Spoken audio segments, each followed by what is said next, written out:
We ended season 3 with her basically saying goodbye to Jimmy Steve. The audience is aware that he basically walked the plank to his death. Although it was never on camera, so I'm kind of unsure. It might be left open. I mean, I always think if you didn't see a character actually shot in the head in a close-up, that it's possible they'll come back at some point. Totally. You never know. So Emmy is hoping that he comes back eventually, but when we basically pick up in season 4, she's dating her boss, the guy that she was flirting with at the Cup office before we ended season 3, and she's kind of doing really well. She's making money, and the kids have health insurance because of her job, and she's dating this guy with this family that includes her, and they're normal and middle class, and they have potluck dinners, and they roast marshmallows, and they have annoying kids, and it's kind of the first time we've seen her not struggling. And in that, she should be happy, but she's missing something. He's not a sexy car thief. He's not a bad boy. She's not fueled by the chaos in the same way that she usually is. And I think that part of her starts to kind of almost like unhinge and self-sabotage because of she's not really comfortable in happiness. The family is all kind of off doing their own thing. I mean, Debbie is doing well in school. She's going to start dating. Carl seems to kind of be normal-ish for Carl. Lip is in college and doing okay.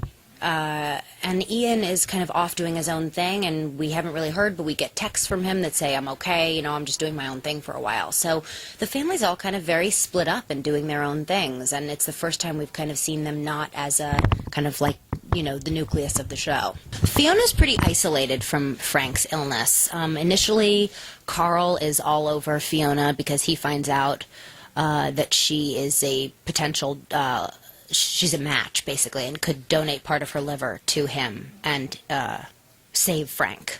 And Fiona, especially after what she went through last year with Frank putting the kids into the foster system, I think that she's had enough, and so she decides, no, I'm not going to go through surgery. I'm not going to take part of my body out and give it to you. I'm going to let you die. There's still a lot of comedy. I always think the darker you take it, the kind of darker, funnier it can be. But at least for my character, it's a much darker season. I mean, a lot of Lip stuff is really funny. Debbie's stuff is hilarious this year.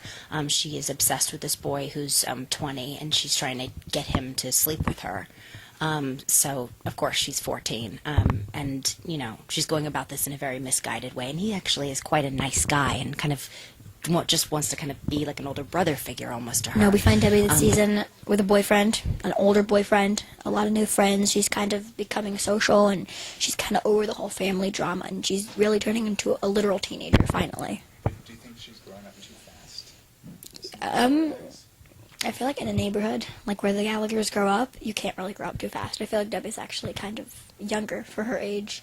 Like her friends, Holly and Ellie, they're so experienced. Ellie's pregnant, and this is Debbie's first boyfriend, so she doesn't really, it's not really her first, but it's one of her first boyfriends, and she doesn't really understand how these things work, and she's very inexperienced and uncertain. I think that Debbie just, I don't know, when you like somebody, but also I think that Debbie has never had really a good relationship with her dad, so I think that the reason Debbie's falling for such an older guy is because she's kind of like filling in her father's gap that she had with her father, is that relationship with an older man, even though it's kind of creepy that they kiss and stuff. And I think that the Gallagher house kind of is falling in a way.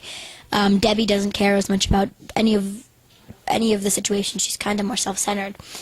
Fiona goes through all the job work problems, and Lip comes back from college, and I think Lip kind of takes care of the household in a minute, like later on.